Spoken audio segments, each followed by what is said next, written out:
সর্বপ্রথমে মহান ঈশ্বরকে ধন্যবাদ দিই এবং সকলকে আরেকটিবার প্রভু যীশু খ্রিস্টের নামেতে শুভেচ্ছা জানাই। সকলকে জয় যীশু। আসুন আজকে যে আমাদের আলোচনার বিষয় তা হলো ঈশ্বর তিনি মঙ্গল স্বরূপ।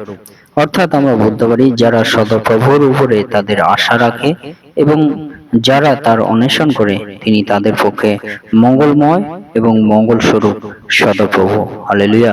সেই মঙ্গল স্বরূপ সদাপ্রভুর বিষয় নিয়ে আজকে আমরা আলোচনা করব। তাই আসুন আজকে আমরা ঈশ্বরের বাক্য আমরা শুনি। জেরেমীয় তার 3 অধ্যায় 25 পদ। সদাপ্রভু মঙ্গল স্বরূপ তাহার আকাঙ্ক্ষীদের পক্ষে, তাহার অন্বেষী প্রাণের পক্ষে। ঈশ্বর তার বাক্যে আমাদের প্রত্যেককে আশীর্বাদ যুক্ত করুন। আমেন। হে আমাদের স্বর্গীয় পিতা, মঙ্গলময় প্রভু, তোমার মহানামে ধন্যবাদ, প্রশংসা এবং গৌরব দিই প্রভু।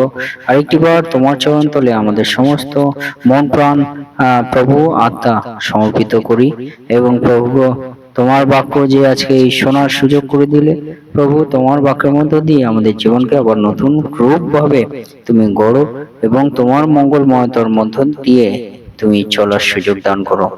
তোমার পবিত্র আত্মার পরিচালনা দাও, সঙ্গে সঙ্গে থাকো। এই প্রার্থনা একমাত্র প্রভু যীশু খ্রিস্ট নামে চাই। আমেন। জয় যীশু। আজকে আমরা দেখি আমাদের সদাপ্রভু তিনি মঙ্গল স্বরূপ। সেই সদাপ্রভু তিনি মঙ্গল স্বরূপ কাদের জন্য? যারা আকাঙ্ক্ষী ঈশ্বরের প্রতি যাদের আকাঙ্ক্ষা আছে, ইচ্ছা আছে, ঈশ্বরকে তারা চায়, ঈশ্বরের জন্য তাদের জীবনে ইচ্ছা তৈরি হয় যে মঙ্গল স্বরূপ আমাদের যে সদাপ্রভু তার জন্য আমি আকাঙ্ক্ষী, পিপাসিত, তৃষ্ণার্ত। সেই মঙ্গল স্বরূপ সদাপ্রভু কাদের জন্য? তিনি মঙ্গল স্বরূপ যারা আকাঙ্ক্ষী ঈশ্বরের প্রতি, এবং বলছে তাহার অন্বেষী প্রাণের পক্ষে, অর্থাৎ ঈশ্বরকে যারা অন্বেষণ করে, খোঁজে, তাদের জন্য ঈশ্বর কিন্তু মঙ্গল স্বরূপ ঈশ্বর। তাই আজকে প্রথম যে বিষয় নিয়ে আলোচনা করব যে মঙ্গল স্বরূপ ঈশ্বর যারা থাকে তারা কেউ লজ্জিত হয় না। যারা এই মঙ্গল স্বরূপ সদাপ্রভুতে থাকে তারা কেউ লজ্জিত হয় না। যেমন আজকে বলতে চাই যে গীত সংহিতা 25 অধ্যায় 3 পদে লেখা আছে, যে সকল লোক তোমার অপেক্ষা করে তাহারা লজ্জিত হইবে না, যাহারা অকারণে বিশ্বাসঘাতকতা করে তাহারাই লজ্জিত হইবে। আমেন। হালেলুয়া। অর্থাৎ মঙ্গল স্বরূপ যে সদাপ্রভু, সেই মঙ্গল স্বরূপ সদাপ্রভুতে কেউ লজ্জিত হইবে না। যারা এই মঙ্গল স্বরূপ সদাপ্রভুর অপেক্ষা করে, মঙ্গল স্বরূপ সদাপ্রভুতে যুক্ত থাকে, তারা কেউ লজ্জিত হইবে না। কেন? কারণ এই মঙ্গল স্বরূপ সদাপ্রভু তিনি মঙ্গল করেন, তিনি দয়া করেন, তিনি অনুগ্রহ করেন, তিনি পরিত্রাণ দেন, তিনি নতুন জীবন দেন। তিনি আমাদের পরিচালনাকারী ঈশ্বর হয়ে আমাদের জীবনে কার্য করেন। তিনি আমাদের আরোগ্যদায়ী ঈশ্বর হয়ে আমাদের জীবনে তিনি কার্য করেন। আমাদের মঙ্গল স্বরূপ ঈশ্বর, আমাদের মঙ্গল স্বরূপ ঈশ্বর তিনি আমাদের জীবনে তার কার্য তিনি প্রকাশিত করেন, এবং তিনি যে পবিত্র ঈশ্বর, সে পবিত্র ঈশ্বর তাতে আমরা কিন্তু কোনোভাবে লজ্জিত আমরা হব না। সেই জন্য যে মঙ্গল স্বরূপ ঈশ্বরে যারা মঙ্গল স্বরূপ ঈশ্বরকে ডাকছেন, মঙ্গল স্বরূপ ঈশ্বরের প্রতি যারা এগিয়ে চলছেন যীশু খ্রিস্ট নামেতে, তারা কেউ লজ্জিত হবে না, কারণ তিনি পবিত্র এবং তিনি যদি আমরা দেখি তিনি মঙ্গল স্বরূপ আমাদের ঈশ্বর। তাই তিনি আমাদেরকে লজ্জিত করেন না।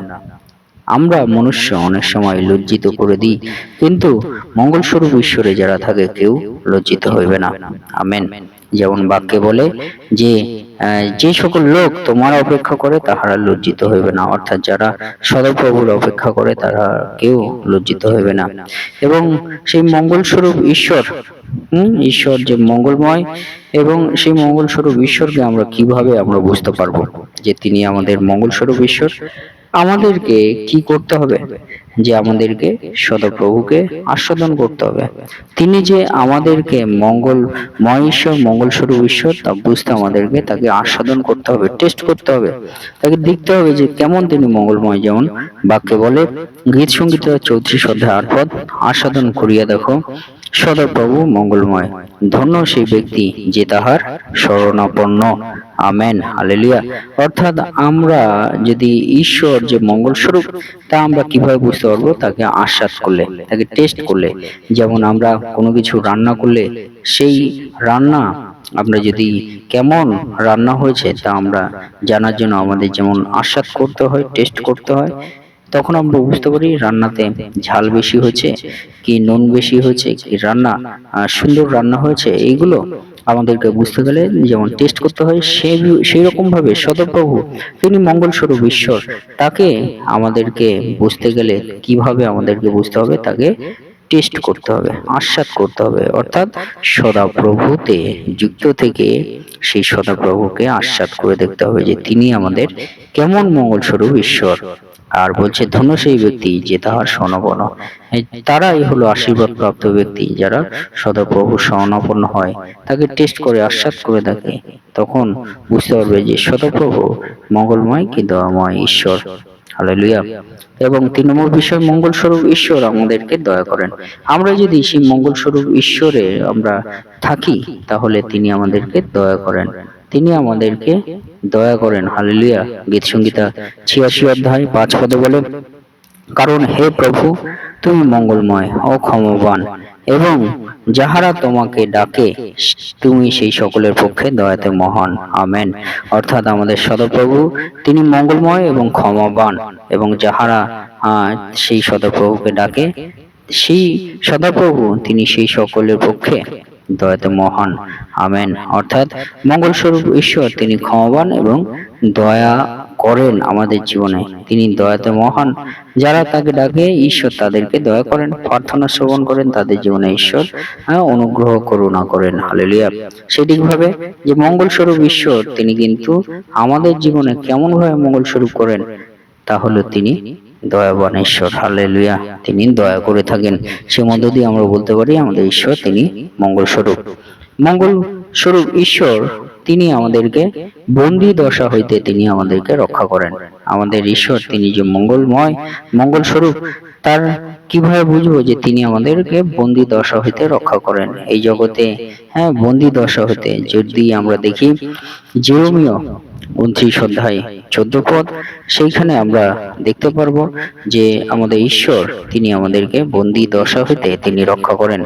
যেমন আমরা বাক্যে দেখি যে জেরেমিয়া 29 অধ্যায় 14 পদে, আর আমি তোমাদেরকে আমার উদ্দেশ্য পাইতে দিব, ইহা সদাপ্রভু বলেন, এবং আমি তোমাদের বন্দি দশা ফিরাইব, এবং যে সকল জাতির মধ্যে ও যে সকল স্থানে তোমাদেরকে তারা দিয়াছি সেই সকল স্থান হইতে তোমাদিগকে সংগ্রহ করিব, ইহা সদাপ্রভু বলেন, এবং যে স্থান হইতে তোমাদিগকে বন্দী করিয়া আনিয়াছি সেই স্থানে তোমাদিগকে পুনর্বার লইয়া যাইব।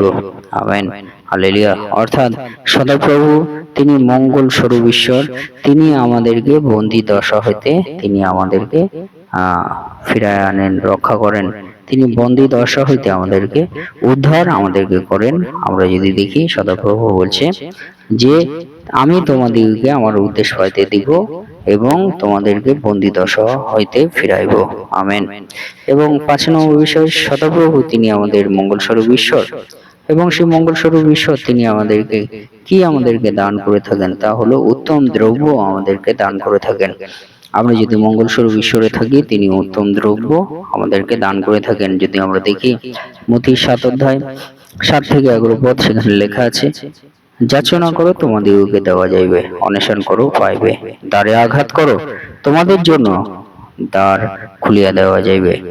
কেননা যে কেহ যাচনা করে সে গ্রহণ করে, এবং যে অন্বেষণ করে সে পায়, যে আঘাত করে তাহার জন্য খুলিয়া দেওয়া যাইবে। তোমাদের মধ্যে এমন লোক কে যে আপনার পুত্র রুটি চাহিলে তাহাকে পাথর দিবে, কিংবা মাছ চাহিলে তাহাকে সাপ দিবে?